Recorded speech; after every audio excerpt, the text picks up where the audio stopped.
Prabhakar Singh knowledge अड्डा में एक बार फिर से आपका स्वागत है। फ्रेंड्स, हम लोग विज्ञान पढ़ रहे हैं कक्षा 9 की, जिसमें एक चैप्टर है गति, जो कि भौतिक विज्ञान का पहला चैप्टर है। उसके आज हम लोग सभी क्वेश्चंस जो भी एनसीईआरटी में दिए गए हैं उन सब को हम लोग एक एक करके हल करेंगे। तो इसमें आपके सभी क्वेश्चंस को कवर किया गया है। आइए वीडियो को शुरू करते हैं। तो पहला क्वेश्चन जो हमारा है वो ये है, एक वस्तु के द्वारा कुछ दूरी तय की गई है। ध्यान रखिएगा, एक वस्तु के द्वारा कुछ दूरी तय की गई, क्या इसका विस्थापन शून्य हो सकता है? अगर हाँ तो अपने उत्तर को उदाहरण द्वारा समझाइए। तो सबसे पहले हम जानते हैं, हम लोगों ने विस्थापन के बारे में पढ़ा था। तो क्या पढ़ा था कि विस्थापन का मान जो होता है वो कुछ भी, यानी मतलब शून्य भी, पहले तो देखते हैं धनात्मक भी हो सकता था और विस्थापन का मान ऋणात्मक भी हो सकता था, यानी नेगेटिव भी कह सकते हैं, और साथ में इसका मान 0 भी हो सकता था। तो ये बात आपको याद होनी चाहिए विस्थापन के बारे में कि विस्थापन का मान धनात्मक, ऋणात्मक या फिर शून्य हो सकता है। तो हमारा यहाँ से आंसर निकल के आएगा कि ये देखिए कि विस्थापन का मान, हाँ, एक वस्तु के द्वारा तय किए जाने पर इसका विस्थापन शून्य हो सकता है। ठीक है, तो पहली बात हम क्या कहेंगे कि विस्थापन शून्य हो सकता है। तो ये बात आप कहीं नोट कर लीजिएगा, जो भी इम्पोर्टेंट आपको लगे। ठीक है, तो विस्थापन का मान धनात्मक, ऋणात्मक या शून्य हो सकता है। तो इसने पूछा क्या शून्य हो सकता है? हाँ, हो सकता है।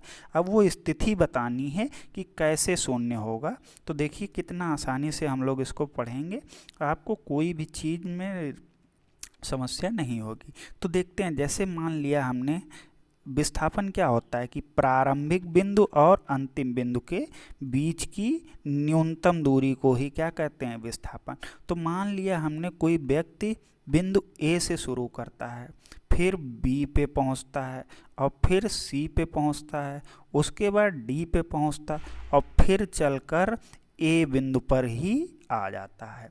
यानी उसने क्या, शुरू भी ए से किया था और ख़त्म भी ए से ही उसने क्या किया, शुरू किया।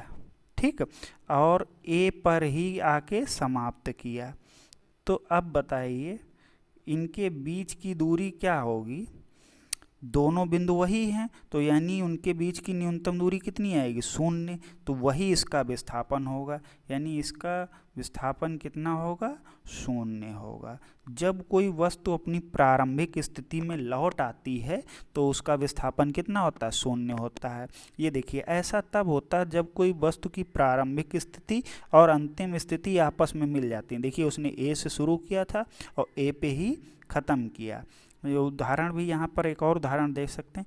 यदि कोई वस्तु व्यक्ति पार्क के चारों ओर घूमता है और अंत में उसी जगह पर खड़ा हो जाता है जहाँ से उसने चलना शुरू किया था, तो इस स्थिति में उसका विस्थापन कितना होगा? शून्य। कैसा भी पार्क हो सकता है, वो चौकोर, गोल, कुछ भी। तो उसने ए बिंदु से चला, घूमते घूमते फिर कहाँ आ गया? ए पर ही, जहाँ से शुरू किया था वहीं पे ख़त्म। तो इस स्थिति में कितना विस्थापन होगा? शून्य। ठीक है, तो ये था हमारा पहला क्वेश्चन। अब आइए देखते हैं, उसके बाद एक अगला क्वेश्चन है। तो फ्रेंड्स, इसमें नंबरिंग थोड़ी गड़बड़ हो गई, पर सारे क्वेश्चंस आपको मिलेंगे। ठीक है, तो नेक्स्ट क्वेश्चन है, विस्थापन के लिए कौन सी चीज़ सही है? तो यह शून्य नहीं हो सकता। अभी हम लोगों ने पढ़ा था कि जो विस्थापन है वो धनात्मक भी हो सकता है, विस्थापन का मान धनात्मक, ये देखिए इसको बोलते हैं पॉजिटिव, यानी धनात्मक भी हो सकता है, निगेटिव यानी ऋणात्मक भी हो सकता है, या फिर शून्य भी हो सकता है। तो अभी पढ़ा था शून्य हो सकता है, ये कह रहे हैं शून्य नहीं हो सकता, यानी ये बात गलत कह रहे हैं। ठीक है, क्या इसका परिमाण वस्तु के द्वारा तय की गई दूरी से अधिक? नहीं। याद रखिएगा, विस्थापन, समझिएगा यहाँ, विस्थापन और दूरी बराबर तो हो सकते हैं, किसी विशेष स्थिति में विस्थापन दूरी के बराबर तो हो सकता है, लेकिन कभी भी उससे अधिक नहीं हो सकता। जैसे एक सरल रेखा में यहाँ से कोई वस्तु चलना शुरू की और यहाँ तक, तो विस्थापन और दूरी यहाँ दोनों बराबर होंगे। ए से बी तक के लिए विस्थापन और दूरी बराबर होंगे, लेकिन कभी भी विस्थापन का मान दूरी से ज़्यादा नहीं होगा। ठीक है, तो ये वाली बात भी इनकी गलत है। तो यानी देखिए, विस्थापन के लिए निम्न में से कोई भी सही नहीं है। पहला कथन गलत है क्योंकि विस्थापन शून्य हो सकता है। हम लोगों ने अभी थोड़ी देर पहले पढ़ा था कि विस्थापन का मान शून्य हो सकता है। और दूसरा कथन भी गलत है, क्यों? क्योंकि विस्थापन वस्तु के द्वारा तय की गई दूरी के या तो बराबर होगा या कम होगा। लेकिन कभी भी देखिए, इस केस में बराबर हो सकता है, और अगर वो वापस लौट आए तो दूरी का मान ज़्यादा हो जाएगा लेकिन विस्थापन का मान और कम हो जाएगा। तो यानी या तो बराबर होगी या तो कम होगी, लेकिन कभी भी अधिक नहीं होगी। ठीक है, तो अब देखिए नेक्स्ट क्वेश्चन हम लोग करते हैं। ये देखिए, चाल एवं वेग में अंतर बताइए। तो देखिए, ये अंतर हम लोग पढ़ते हैं चाल और वेग में। देखिए क्या अंतर है। सबसे पहला देखिए, पहला क्या अंतर है, किसी वस्तु के द्वारा इकाई समय में तय की गई दूरी को उसकी चाल कहते हैं। फ्रेंड्स, नोट्स के साथ आपको एक्सप्लेन किया जा रहा है, जो भी क्वेश्चन में डाउट हो आप उसको पूछ भी सकते हैं। तो देखिए, इकाई समय में तय की गई दूरी को क्या उसकी चाल कहते हैं। ये इसी को हम लोग ऐसे भी पढ़ते हैं एकांक समय में। तो एकांक और इकाई का मतलब एक ही है। ठीक है, किसी वस्तु द्वारा एकांक समय में तय की गई दूरी को उसकी चाल कहते हैं। अब यहाँ देखिए, वेग क्या होता है। तो दिए गए समय में वस्तु के विस्थापन दर को क्या कहते हैं? वेग कहते हैं। विस्थापन दर को वेग कहा जाता है। अब देखते हैं इसका दूसरे नंबर पे सूत्र क्या होता है। चाल बराबर क्या होता है? तय की गई दूरी और बटे में समय। और विस्थापन, वो वेग बराबर क्या होता है? विस्थापन बटे में समय। ठीक है, ये तो उसके सूत्र हैं। अब देखिए, ये इंपॉर्टेंट पॉइंट है, चाल की राशि अदिश होती है, ध्यान रखिएगा। और क्यों अदिश होती है? क्योंकि इसमें केवल परिमाण होता है। चाल कैसी राशि? अदिश राशि। अदिश राशि क्यों है? क्योंकि इसमें केवल परिमाण होता है। और वेग कैसी राशि? वेग एक सदिश राशि है। क्यों? क्योंकि इसके अंदर परिमाण और दिशा दोनों होते हैं। ठीक है, तो ये इम्पॉर्टेंट अंतर थे। और एक याद रखिएगा कि दोनों का मात्रक मीटर बटे सेकेंड ही होता है। ये दोनों में समानता है कि दोनों का मात्रक क्या होता है? मीटर प्रति सेकेंड होता है। ठीक है, अब फिर से यहाँ पे जो वेग है, वेग का मान भी याद रखिए, वेग का मान विस्थापन पर निर्भर है। यानी वेग भी धनात्मक भी हो सकता है, ऋणात्मक भी हो सकता है और शून्य भी हो सकता है। ये इम्पॉर्टेंट याद रखिएगा, क्योंकि वेग है किस पर निर्भर करता है? विस्थापन पर। और विस्थापन धनात्मक, ऋणात्मक या फिर शून्य भी हो सकता है। ठीक है, तो अब आइए नेक्स्ट क्वेश्चन करते हैं हम लोग। नेक्स्ट क्वेश्चन क्या है? ये देखिए, नेक्स्ट क्वेश्चन है ये। ठीक है, पूरे क्वेश्चंस को हम लोग एक एक करके अच्छी तरह से कवर करेंगे। किस अवस्था में वस्तु का औसत वेग उसके परिमाण, वेग का परिमाण उसकी औसत चाल के बराबर होगा? यानी कहना चाह रहा है किस दशा में। ठीक है, क्या कह रहा है? किस दशा में जो वेग होगा, क्या होगा? वेग चाल के बराबर होगा। तो देखिए, आसानी से समझिए, हमने दोनों का सूत्र पढ़ा था। वेग बराबर होता है विस्थापन और बटे में क्या होता है? समय को लिख देते हैं t। अब बताइए, चाल बराबर हमने क्या पढ़ा था? ये होता है दूरी और बटे में समय। तो अब आप सामान्य सी गणित का यूज कीजिए। अगर विस्थापन और दूरी के मान बराबर हो जाएं, तो देखिए नीचे तो दोनों में समय है, तो यानी जब विस्थापन और दूरी बराबर होंगी तो वेग और चाल भी बराबर होंगे। अब बात आती विस्थापन दूरी के बराबर कब होता है? जब वस्तु एक सीधी रेखा में कुछ दूरी तय करती है, जैसे ए से बी तक हमने देखा, यहाँ से यहाँ तक माना कितना मीटर है? 10 मीटर। तो इस स्थिति में जो वेग है वो क्या कहें? विस्थापन, और या फिर कह लो दूरी। विस्थापन और दूरी दोनों का मान कितना आएगा? यही 10 ही आएगा। यानी जब किसी वस्तु के औसत वेग का परिमाण उसकी औसत चाल के बराबर तब होगा जब वस्तु सीधी रेखा में गति करे। ये देखो, यही तो देखा, जब सीधी रेखा में गति करेगी तो उनका विस्थापन और उनकी दूरी क्या होंगे? बराबर होंगे। जब विस्थापन और दूरी का मान बराबर होगा तो वेग और चाल का मान भी बराबर होगा। ठीक है, आइए नेक्स्ट क्वेश्चन करते हैं। जब वस्तु एक समान गति में होती है तब उसका मार्ग कैसा दिखाई पड़ता है? जब कोई भी वस्तु एक समान गति में चली जा रही है तो इसका मान कैसा दिखाई पड़ेगा? एक सरल रेखा, सिंपल सी बात है।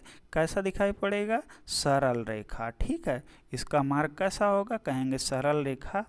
तब इसका मार्ग कैसा होगा? सरल रेखा या सरल रेखीय होगा।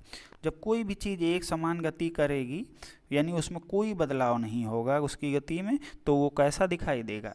एक समान। बदलाव तब आता है जब कुछ बढ़ेगा या घटेगा, तब जाके बदलाव आता है। लेकिन एक बराबर स्पीड से चलती रहेगी तो फिर उसका मान, वो मार्ग कैसा दिखाई देगा? एक सरल रेखा दिखाई देगा। नेक्स्ट क्वेश्चन करते हैं। ये देखिए इम्पोर्टेंट क्वेश्चन है और ये बहुत आसान सा प्रश्न है, इसको देखिएगा। ये है, एक प्रयोग के दौरान अंतरिक्ष यान से एक सिग्नल को पृथ्वी पर पहुंचने में 5 मिनट का समय लगा। इम्पोर्टेंट क्वेश्चन है, समझिएगा। इसमें इन्होंने समय देखिए कितना बताया है? समय बताया है 5 मिनट बताए हैं ना। तो अब आप बताइए 5 मिनट में सेकंड कितने होंगे? तो 1 मिनट में 60 सेकंड होते हैं, तो 5 का गुणा कर दें कितने से? 60 से, यानी समय कितना आ गया? 300 सेकेंड। ठीक है, समय आ गया। अंतरिक्ष से चली गई दूरी पूछ रहा है, यानी आपको देखिए चाल भी बता दिया है, तो हमको चाल का मान भी उसने बता दिया। चाल कितनी है?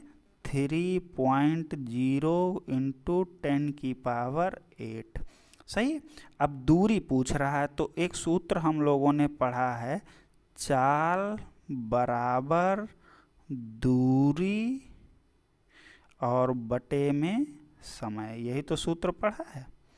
तो अब बताइए चाल की जगह हम कितना मान रख देते हैं? तो चाल की जगह लिख दें 3.0 इंटू 10 की पावर 8। ये तो इसकी चाल हो गई। अब देखिए दूरी तो हमको निकालनी है, ठीक है, और बटे में समय कितना लिख दें? समय को लिख देते हैं 1 मिनट। इसको समय देखिए कितना आया है?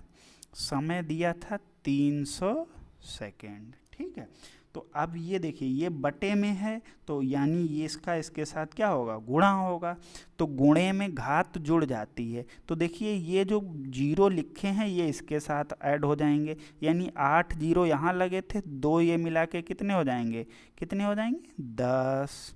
और 3 का 3 में गुणा आएगा तो कितना हो जाएगा? 9। और जो लिखा था वही लिख देंगे, और दूरी किस में आएगी? मीटर में। यानी हमारा आंसर क्या आएगा? 9 गुणे 10 की घात 8। ठीक है, यहाँ भी समझ सकते हैं। देखिए चाल आपको इतनी दी है और समय कितना दिया है? 5 मिनट। तो 5 मिनट में सेकंड कितने होंगे? 300। तो सूत्र होता है चाल बराबर दूरी बटे समय। तो यहाँ से दूरी का मान क्या आएगा? चाल और गुणा समय। तो वही लिखा है, चाल गुणा समय। ये सूत्र आप बना सकते हैं, जैसे दूरी को d से लिखें और चाल को स्पीड यानी s से लिखें और समय को t से लिखें। तो एक बात बताइए, हमको तो दूरी का मान निकालना है, तो इनका क्या होगा? तिरछा गुणा। तो यानी ये होता है speed is equal to distance upon time. 1 minute फिर से करते हैं। ये देखिए स्पीड जो होती है यानी चाल बराबर डिस्टेंस यानी दूरी और बटे में समय। हमको किसका मान चाहिए? दूरी का। तो इनका तिरछा गुणा कर दीजिए, यानी चाल गुणे में समय बराबर किसके आ जाएगा, दूरी का। तो ये देखिए, ये था चाल और ये था समय, आंसर आ जाएगा 9 गुणे 10 की घात, यही हम लोगों ने निकाला था। ठीक है, तो आइए नेक्स्ट क्वेश्चन करते हैं। ये देखिए, आप किसी वस्तु के बारे में कब कहेंगे कि वह एक समान त्वरण से गतिमान है।